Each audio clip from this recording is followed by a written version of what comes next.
All right, let's talk more about this with Ashley Nicole Moss and our coach Avery Johnson. Always great to see you guys. This big breaking news here is that the Suns agreeing to buy out the remainder of Bradley Beal's deal, clearing the way for him to go and join the Clippers. Coach, I'll come to you first here. If we reflect on his time with Phoenix, why do you think it ultimately didn't work out there, especially when we think of the super team and the superstars that he was paired with, like KD, like Devin Booker?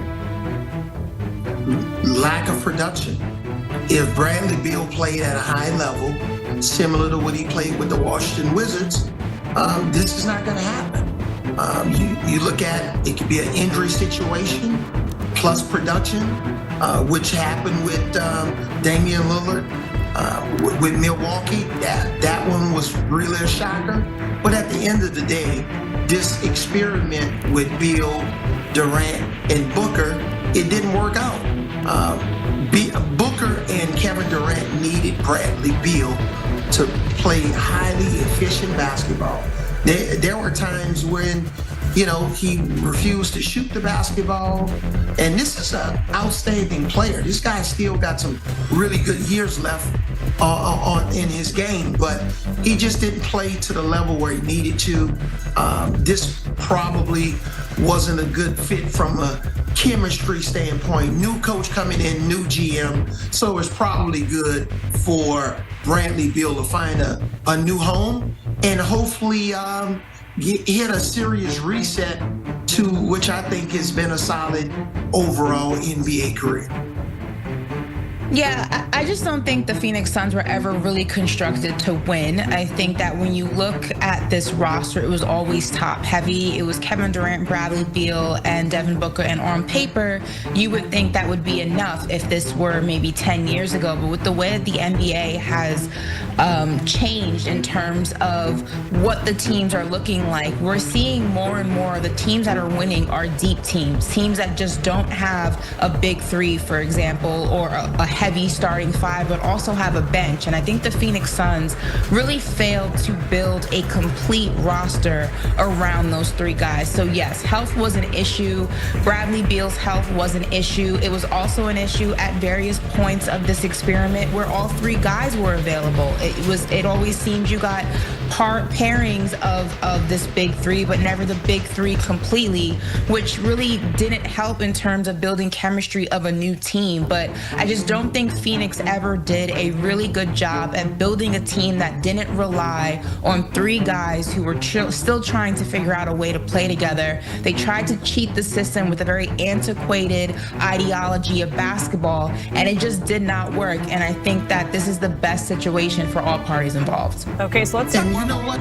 One quick thing, and Ashley, you know this, Jacqueline, it got really bad when Mike Budenholzer, who they fired after a year, Frank Vogel, who they fired after a year, benched Bradley Beal.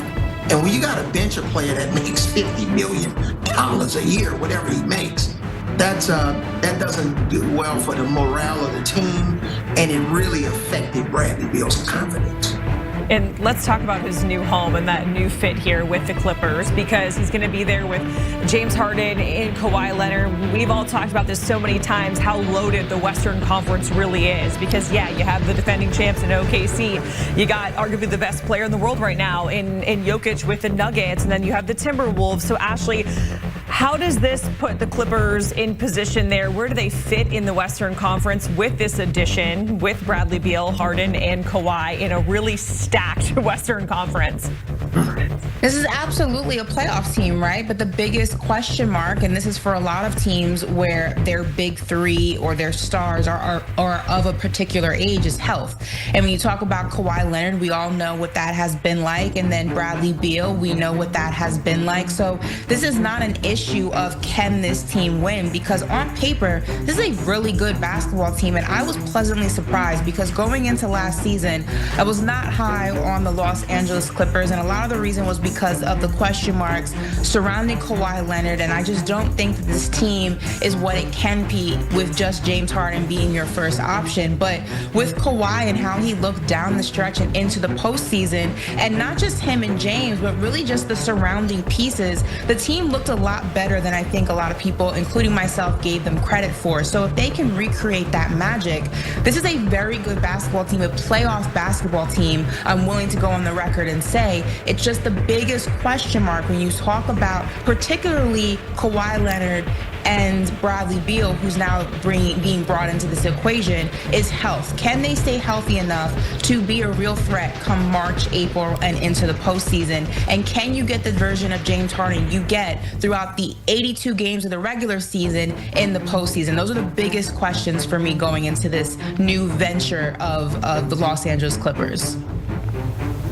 Well, last year, the Clippers started James Harden and Chris Dunn. And if Chris Dunn is a starter on your team, you're not really a championship team. Chris Dunn needs to be a 14-minute player coming off the bench. But now Bradley Beal gets inserted to the lineup in that backcourt with Kawhi Leonard and James Harden. That's 1, 2, 3 hits right there. Now you become a team that can make a deeper playoff run. You got John Collins, who you can start or bring off the bench. You have Derrick Jones Jr., Bogdanovich. So you have some different pieces. Brook Lopez, who's won a championship, he can come off the bench. So I like this team to make a deep playoff run, especially with Bradley Beal getting back to somewhat of his old self. And because you're only investing a total of about $11 million in him over 2 years, you don't have that big cloud over him that's saying, hey, he's the first or second highest paid player on the team and he's not playing up to his contract. He'll play up to this contract and exceed it. I believe this will be a better fit for Bradley Beal. He'll be happier, more confident. He's playing for a veteran. He's playing for Ty Lue, who I think he'll have a better relationship with. That's a big deal in terms of when you're acquiring a player like this, the type of relationship that he's going to have with the head coach and the other star players. Yeah, it felt like for Bradley Beal, to your point, Coach, the 5-year, $251 million deal that he signed back with the Wizards was just always a talking point of conversation in terms of his playing time.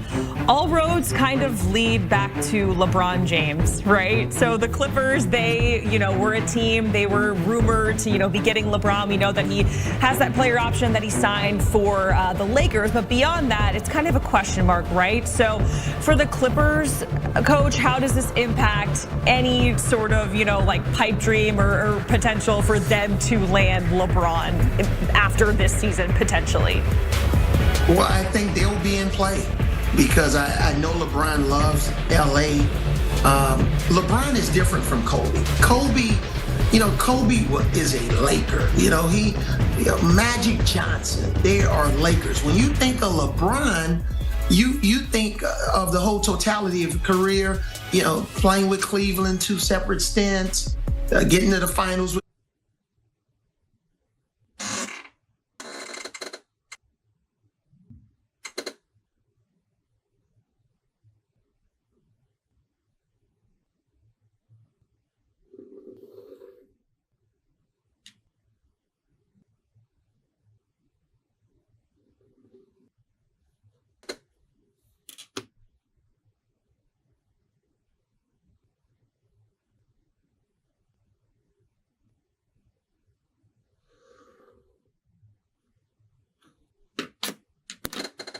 Rồi mình đã kể xong cái ô vuông này rồi nhá. Bây giờ thì mình sẽ